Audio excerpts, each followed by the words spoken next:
Hi friends, welcome back to my channel. ಎಲ್ಲರೂ ಹೇಗಿದ್ದೀರಾ friends? ನಾನು ಮಾತ್ರ ಸೂಪರ್ ಡೂಪರ್ ಆಗಿದ್ದೀನಿ. ಇವತ್ತಿನ ವಿಡಿಯೋ ಬಂದುಬಿಟ್ಟು ಒಗ್ಗರಣೆ ಚಿತ್ರಾನ್ನ ಅಂತ. ಆರಾಮಾಗಿ ಈಸಿಯಾಗಿ 2 ನಿಮಿಷದಲ್ಲಿ ಆಗೋವಂಥದ್ದು. ಮನೇಲಿ ಇಬ್ಬರು ಇದ್ದರೆ ಆರಾಮಾಗಿ ಮಾಡ್ಕೊಳ್ಬೋದು.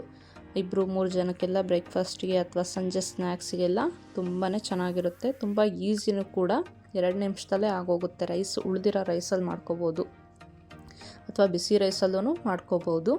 ನೋಡಿ, ಬೇಕಾಗಿರೋ ಇಂಗ್ರೀಡಿಯೆಂಟ್ಸ್ ಇಷ್ಟೇ: ಈರುಳ್ಳಿ, ಒಣಮೆಣಸಿನ್ಕಾಯಿ, ಕರ್ಬೇವಿನ ಸೊಪ್ಪು ಮತ್ತು ಕೊತ್ತಂಬರಿ ಸೊಪ್ಪು. ನಾನು ಇಬ್ಬರಿಗೆ 2 ಜನಕ್ಕಾಗೋಷ್ಟು ಮಾಡ್ಕೊತಿದ್ದೀನಿ.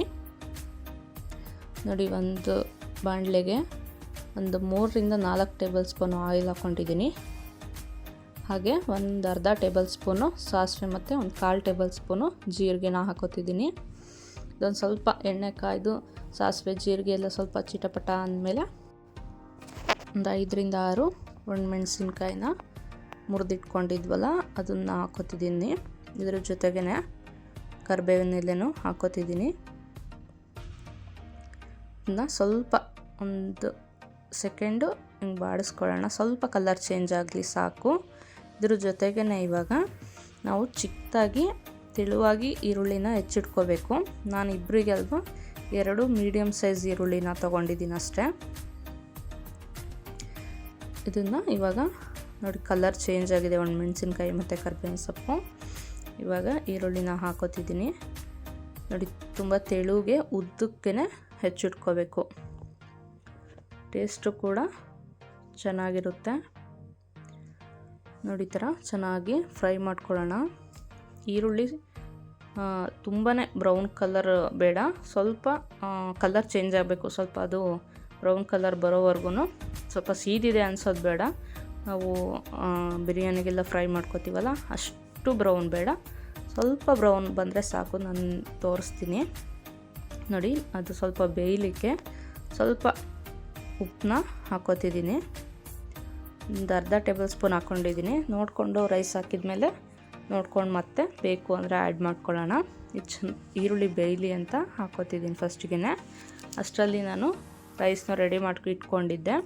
ಬಿಸಿ ರೈಸು ಅಂತ ಏನಿಲ್ಲ, ಮಿಕ್ಕಿರೋ ರೈಸಲ್ಲೂ ಮಧ್ಯಾಹ್ನ ಮಾಡಿ ಸಂಜೆ ಸ್ನ್ಯಾಕ್ಸಿಗಾದ್ರೂ ಮಿಕ್ಕಿದ್ರೆ ರೈಸು ಸ್ನ್ಯಾಕ್ಸಿಗೆ ಈ ಥರ ಮಾಡ್ಕೋಬೋದು.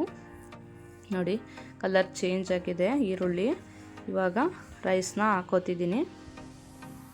ಇಷ್ಟೇ, ಜಾಸ್ತಿ ಇಂಗ್ರೀಡಿಯೆಂಟ್ಸ್ ಅಂತ ಏನಿಲ್ಲ. ಮನೇಲಿ ಆರಾಮಾಗಿ ಈರುಳ್ಳಿ ಇದ್ದೇ ಇರುತ್ತೆ. ಒಣಮೆಣಸಿನ್ಕಾಯಿ, ಕರ್ಬೇವಿನ ಸೊಪ್ಪು ಆಲ್ಮೋಸ್ಟ್ ಎಲ್ಲರ ಮನೇಲೂ ಇದ್ದೇ ಇರುತ್ತೆ. ಹೊರಗಿಂದ ತರಬೇಕು ಅದಿಲ್ಲ ಇದಿಲ್ಲ ಅಂತ ಏನು ಹೇಳೋಂಗೆ ಇಲ್ಲ. ಆರಾಮಾಗಿ ಮನೇಲಿರೋದ್ರಲ್ಲೇ ಮಾಡ್ಕೋಬೋದು. ತುಂಬಾ ಈಸಿ, ಕ್ವಿಕ್ಕಾಗುತ್ತೆ. ಬ್ಯಾಚುಲರ್ಸ್ಗೆ ಅಂತಲೂ ತುಂಬಾ ಒಳ್ಳೆ ರೆಸಿಪಿ ಅಂತಲೇ ಹೇಳ್ಬೋದು. ಇದು 2 ನಿಮಿಷದಲ್ಲಿ ಆಗೋಗ್ಬಿಡುತ್ತೆ ಸಾಕು. 2 ನಿಮಿಷ ಸಾಕು, ಆರಾಮಾಗಿ ಆಗಿಬಿಡುತ್ತೆ. ನೋಡಿ, ಅನ್ನನ ಈ ಥರ ಉಡಿ ಮಾಡಿ ಇಟ್ಕೊಂಡಿದ್ದೀನಿ ಫಸ್ಟೇ. ಕುಕ್ಕರಲ್ಲಿ ಮಾಡಿದರೆ ಸ್ವಲ್ಪ ಮೆತ್ತಗಿರುತ್ತೆ. ಸೊ ತಣ್ಣಗಾದ್ಮೇಲೆ ಆರಾಮಾಗಿ ಉಡಿ ಮಾಡ್ಕೋಬೋದು. ಅನ್ನ ನೀರು ಬಸಿದ್ರೇ ಉಡಿಯಾಗಿ ಬರುತ್ತೆ. ಹಾಗಾದರೂ ಮಾಡ್ಕೋಬೋದು. ಕುಕ್ಕರಲ್ಲಿ ಮಾಡಿ ಸ್ವಲ್ಪ ತಣ್ಣಗಾದ್ಮೇಲೆ ಈ ಥರ ಉಡಿ ಮಾಡಿ ಇಟ್ಕೊಂಡ್ರೂ ಆಗುತ್ತೆ. ನೋಡಿ, ರೈಸಿಗೆ ಸ್ವಲ್ಪ ಸಪ್ಪೆ ಅನ್ನಿಸ್ತು, ಉಪ್ಪು ಬೇಕಾಯಿತು. ಸೊ ನಾನು ಸ್ವಲ್ಪ ಉಪ್ಪು ಹಾಕ್ಕೊಂಡು ಮಿಕ್ಸ್ ಮಾಡ್ಕೋತಿದ್ದೀನಿ. ನೋಡಿ, ಇದನ್ನು ಚೆನ್ನಾಗಿ ಮಿಕ್ಸ್ ಮಾಡಿಕೊಂಡು ಲಾಸ್ಟಿಗೆ ಕೊತ್ತಂಬರಿ ಸೊಪ್ಪನ್ನ ಹಾಕ್ಕೊಳ್ಳೋಣ. ನೋಡಿ, ಅಷ್ಟೇ ರೆಡಿಯಾಗೋಯ್ತು ಚಿತ್ರಾನ್ನ. ನಿಂಬೆಹಣ್ಣು ಬೇಡ, ಕಡಲೆ ಬೀಜ, ಕಡಲೆಬೇಳೆ ಏನು ಬೇಡ, ಆರಾಮಾಗಿ ಈಸಿಯಾಗಿ ಮಾಡ್ಕೋಬೋದು. ಮಕ್ಕಳು ಕೂಡ ಸಖತ್ತು ಇಷ್ಟಪಡ್ತಾರೆ. ನೋಡಿ, ಲಾಸ್ಟಿಗೆ ಕೊತ್ತಂಬರಿ ಸೊಪ್ಪನ್ನ ಹಾಕ್ಕೊಂಡಿದ್ದೀನಿ. ರೈಸ್ ಒಂದು ರೆಡಿ ಇದ್ದರೆ ಸಾಕು, 2 ನಿಮಿಷದಲ್ಲಿ ಒಗ್ಗರಣೆ ಚಿತ್ರಾನ್ನ ರೆಡಿಯಾಗೋಗುತ್ತೆ. ಈ ರೆಸಿಪಿ ನಿಮಗೆ ಇಷ್ಟ ಆದರೆ ದಯವಿಟ್ಟು ಲೈಕ್ ಮಾಡಿ, ಶೇರ್ ಮಾಡಿ, ಕಮೆಂಟ್ ಮಾಡಿ, ಸಬ್ಸ್ಕ್ರೈಬ್ ಮಾಡ್ಕೊಳ್ಳಿ. ಹೊಸ್ದಾಗಿ ಯಾರು ನನ್ನ ಚಾನಲ್ನ ನೋಡ್ತಿದ್ದೀರಾ, ಹಿಂದಿನ ವೀಡಿಯೋಸ್ನೆಲ್ಲ ನೋಡಿ ಸಪೋರ್ಟ್ ಮಾಡಿ friends. Thank you so much.